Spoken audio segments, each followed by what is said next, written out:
Hello Leo Collective, Sun, Moon, and Rising. Ako po si James. Kamusta po kayo and welcome to James Tarot PH. Diretso po tayo sa inyong weekly reading for March 17 to 23.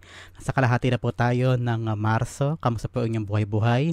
I-comment nyo nga po sa baba kung saan po kayo nanonood ng ating vlog. Saan parte po kayo ng Pilipinas o mundo nanonood sa atin so that nakuha po yung inyong energy sa tuwing nag-reading po tayo. Okay? Thank you po sa mga nag-like, nag-share, and also for those na nag-subscribe. At sa hindi po nag-skip ng ads, maraming salamat po sa inyong generosity and kindness. Gamitin nyo po yung intuition nyo sa ating reading para makuha nyo po yung akmang messages na kaloob po sa inyo ng yung spirit guide sa ating reading for today. Yung ibang messages po para sa ibang Leo po yun, okay? Inhale and exhale at the center of your reading. You have the Knight of Pentacles. Beautiful. In the area of what you want, you have the Temperance card. In the area of what you need, you have the Six of Wands. Beautiful. Victory. In the area of what's affecting your current energy, you have the Eight of Swords. Ooh. In the area of your near future, you have the Two of Wands. In the area of your challenge, you have the Nine of Swords. In the area of your fortune, you have the Two of Pentacles. So balance will be restored in your life. Congratulations. In the area of your divine advice, you have the Justice card. Wow, justice is served. And the Star card. Wow. At yung outcome mo this week, Leo, you have the Empress card. Wow. Para may ipapanganak ka this time na parang may bunga na may resulta na I'm seeing here. Kung ano po yung tinatrabaho nyo, may result. At the bottom of your deck, you have the Three of Swords. Ano daw yung mga bagay na hindi mo ma-let go, Leo? Whether heartache, heartbreak, pain, sorrow, mga disappointments, mga rejections, whether sa trabaho, na layoff ka o kaya na-reject ka sa trabaho, hindi ka nakapasa sa exam, o kaya niloko ka ng partner mo, o kaya may problema ka sa pamilya, na sobrang heartbroken ka, at hindi ka makalet go sa pain na yon. This is the right time for you to reflect also and try to tell yourself na it's time for you to move on. It's time for you to really pick yourself up and say na it's time na para sa akin na umalago, umabante. Tama na ang paglulugmok ko, tama na yung pag-iisip mo sa negatibo, and also oras na para maghilom sa mga sugat. Okay, Leo? So, yan yung mga bagay na kailangan mong isipin this week. So, let's start na sa iyong reading. At the center, you have the Knight of Pentacles.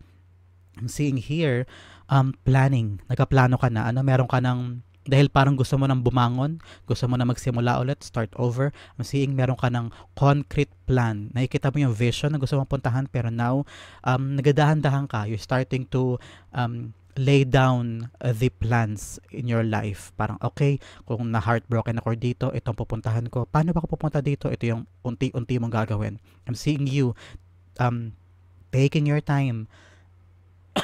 Sorry, inabo ako. Taking your time sa paggawa ng mga planong ito. If you need advice from other people, from your parents, someone na may sound opinion, someone na vinavalue mo, someone with authoritative sa life mo, o mga teachers, guidance, o kaya mga tutors, o kaya supervisor, someone na alam mo na merong higher knowledge or wisdom na makatulong sa'yo sa endeavor o industry, o kaya sisimulan mong bagong bagay sa life mo. I'm seeing here na parang handa ka na and you are very optimistic. Parang kahit anong mang kaharapin mo, you're having this parang initiative to start over and have this beautiful taking of that action. Knight of Pentacles being clarified by the Five of Swords. Yes, yung mga pinagdaanan mo na nakaraan, mga masasakit na salita, yung mga pagkatalo mo, o yung mga you feel defeated, you feel na walang pinatunguhan, yung mga bagay na sinimulan mo in the past, and nandun pa rin yung bubog sa puso mo, sa isip mo, na iniisip mo pa rin yung mga masakit na salita, yung mga masakit na pinaranas sa'yo, yung mga pangmamaliit, yung mga pagyurak sa'yo, this time, use those pain, use those lessons, those heartache, yung mga masakit na yan, ikutin mo siya and use that as a valuable lesson para makadagdag sa pagpaplano mo in the future. Halimbawa, nasaktan na ako dito, na-reject ako dito, kasi ganito. So, gagamitin mo yung pain na yun, yung rejection na yun, at gagamitin mo siya dito sa plano mo, so that yung mga naranasan mo in the past, hindi mo na ulit maranasan this time. Okay? In the area of what you want, you have the Temperance card. I'm seeing here, you are very ready na to take on this new journey. May pasensya sa iyo eh. Alam ko na nagpapasensya ka sa sarili mo. You're taking your time. Hindi ka nagmamadali. I'm seeing here that you're praying hard, that you are trying to tell God na handa na po ako. Kung para sa akin ito, Lord, kayo na pong bahala. Tulungan niyo po ako. Alam ko na malayo pa yung gagawin ko, malayo pa yung dapat kong tahakin, but you're ready to take on that adventure. And I applaud you kasi handa ka na, ready ka na. You have the courage. Matapang ka na this time. Handa ka nang bumangon at simulan ulit. And that is something na parang kinakatawa din ng higher self mo. Yung higher power mo, yung higher spirit mo, tuwang-tuwa sa'yo kasi ginagawa mo na ngayon yung plano niya para sa'yo. And everything now, I'm hearing and I'm feeling, everything now will start to align for you. So congratulations. The Temperance card is being clarified by the Seven of Pentacles. Yes. Ano, itanim mo lang. I'm seeing here kung ano itinanim mo. Patuloy mo lang diligan, patuloy mo lang na alagaan, patuloy ka lang mag-focus dyan. Huwag kang malilingat, huwag kang madidistract, huwag kang panghinaan ng loob kung may aberya mang dumating. I'm seeing here na handa kang ipunin o handa kang magbigay ng maraming effort, oras, pagod sa paggawa ng mga bagay na ito. Kung ano man po yung gusto nyong buuin this time, whether negosyo, sideline, may passion project ka, o trabaho, o halimbawa love life man yan, kung meron kang gustong buuin this time, you're ready to put all of your effort sa pagbuo niyan. So, believe ako sa iyo, Leo, you're ready now to take on the new adventure at talagang active ka sa pag-acquire niyan. Pero ito daw ang kailangan mo, sabi sa'yo ng spirit guides mo. You need the 6 of Wands mentality. If you need, I'm seeing here na parang you also need to celebrate your small wins. Parang, okay, ngayong araw nakalabas ka na ng bahay, napag-usapan mo na yung mga mahasakit na kasi dati parang iniiwasan mo yung mga painful memories, iniiwasan mo yung mga painful experiences, ayaw mong pag-usapan, nasasaktan ka pa rin. Pero now, I'm seeing you, parang okay na, pag-usapan na natin, nakuha mo na yung lesson doon, ready ka na para mag-apply ulit sa same environment o same work environment na dati iniiwasan mo, pero now ready ka na. O kaya dati iniiwasan mo yung love life na nakasakit sa'yo, pero ngayon handa ka na makita siya, o kahit makasalubong mo, wala ka ng pake, anong gano'n.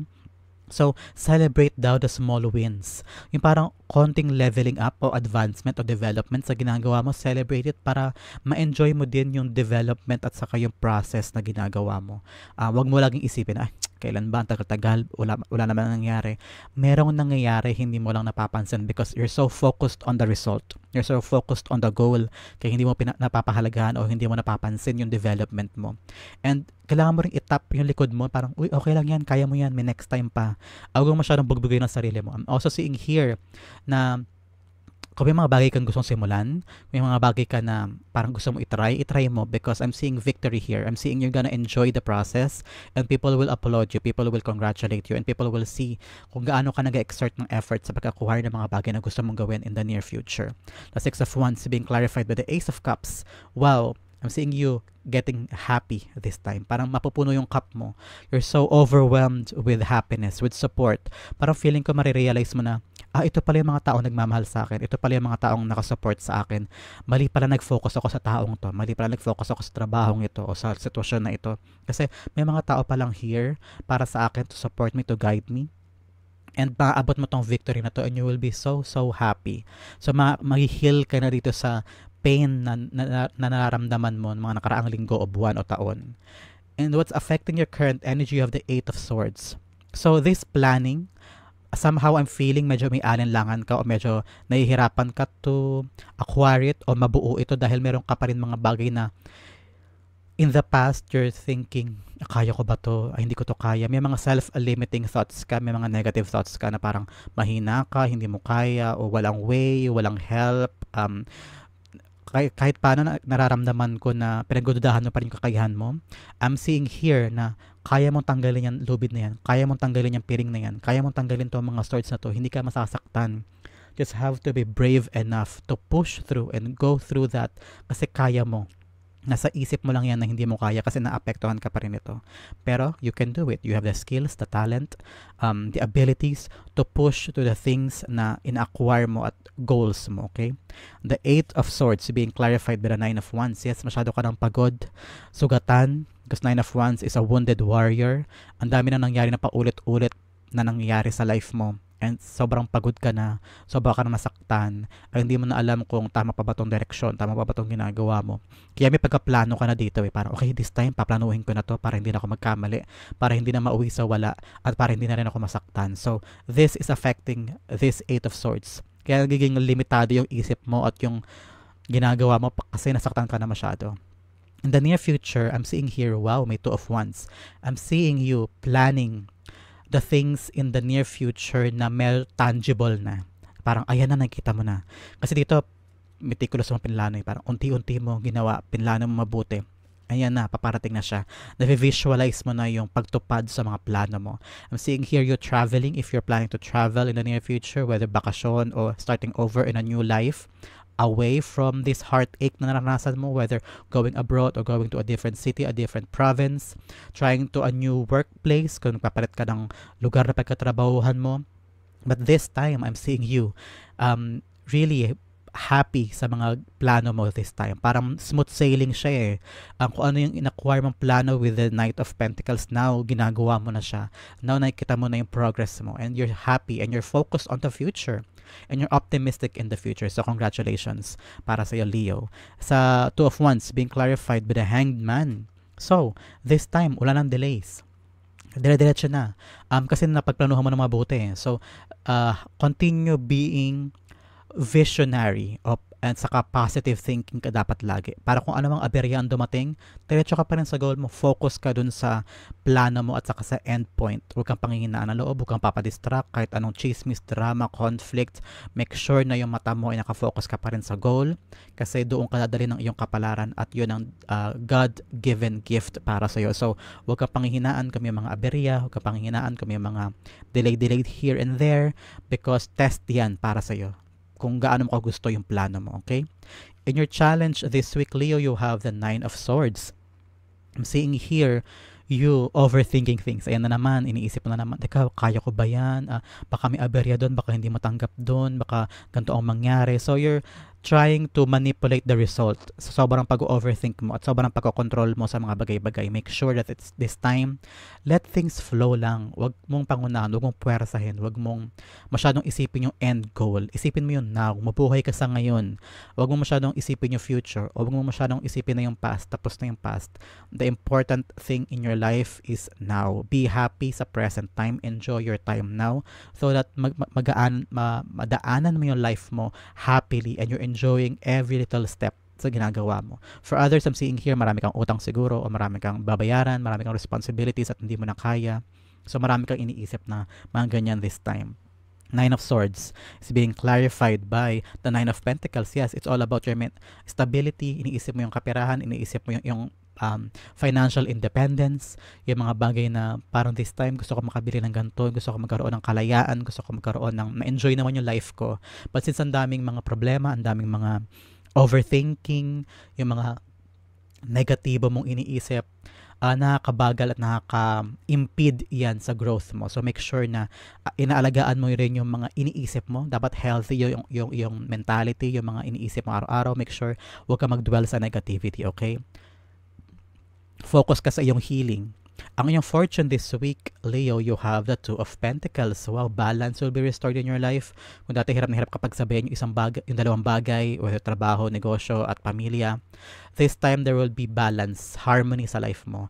I'm hearing may mga pagbabate, parang merong mga reconciliation, kung dati hindi mo to kinakausap itong taong ito, now lalapit siya sa'yo and giging maayos na yung relasyon nyo. So this time, since sa era siya ng fortune, merong harmonious, peaceful, and happy ang iyong buhay ngayong linggong ito, Leo. Kaya mo pagsabay-sabihin yung iba't ibang bagay kahit pagod ka na, pero parang fulfilling para sa'yo. So, congratulations. Two of Pentacles being clarified by the Three of Wands. Yes. Tapos na yung paghihintay, may pag-action, may pag-abante. Kung dati, hirap na hirap kapag sabihin yung pag-apply and also pag-aayos ng mga papeles this time. Tapos na yung paghihintay, may good news paparating. Parang darating na yung mga documents, darating na yung approval, ganyan. For others, yung negosyo mo, ang hirap-hirap pagbalansarin yung negosyo and pamilya. Now, may katuwang ka, may darating na para tumulong sa'yo. And then, aabante na yung lahat ng plano mo. Dire-diretso na, wala nang aberya. Okay, congratulations. In the area of your divine advice, you have the Justice card and the Star card. I'm seeing here, sabi dito, kung ano yung wishes mo, kung ano daw yung mga minanifest mo, yung mga pangarap mo, just do the things na tama under the law. Always try to do things sa tamang paraan. Huwag kang shortcut o huwag mong isipin na parang, unfair naman. This time, parang God is telling you, darating yung tamang panahon para sa'yo. Huwag mong itry na labanan yung kapalaran mo. Huwag kang mag-try na pangunahan yung sitwasyon. Make sure na ikaw yung nasa tamang side ng sitwasyon, ng problema o ng solusyon sa mga bagay na ginagawa mo. Because good karma is gonna come to you. Maniwala ka. Just do the right thing and God will reward you at ibibigay niya yung mga manifestations and dreams mo. Okay? Justice card is being clarified by the world card. Yes. Di pagkatapos, may closure. Focus ka lang daw sa cycle mo. And I'm hearing parang justice will be given to you. May mga bagay ka in the past na parang feeling mo unfair o hindi na ibigay sa'yo. May mga taong nagkulang sa'yo and you're thinking, bakit ganun? Bakit parang pinabayaan ako? O ako naman yung nasa tama pero bakit parang ako pa rin yung mali? This time, iikot na yung table, kakaroon na ng reciprocation na parang this time malalaman din na tama ka o makukuha mo na yung what you deserve and everything will be accomplished and may success dito para sa'yo because you did the right thing. Yung iyong star card, wish fulfillment is being clarified by the Ace of Pentacles. Yes, may katuparan ng dreams mo kasi may Ace of Pentacles dito.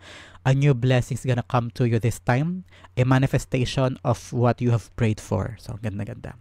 Pag-usapan yung outcome na the Empress card, let's have additional messages from the Divine. First, you have number 8. Convert din nyo po ang 8 o significant number sa life mo. This is a confirmation that this reading is for you.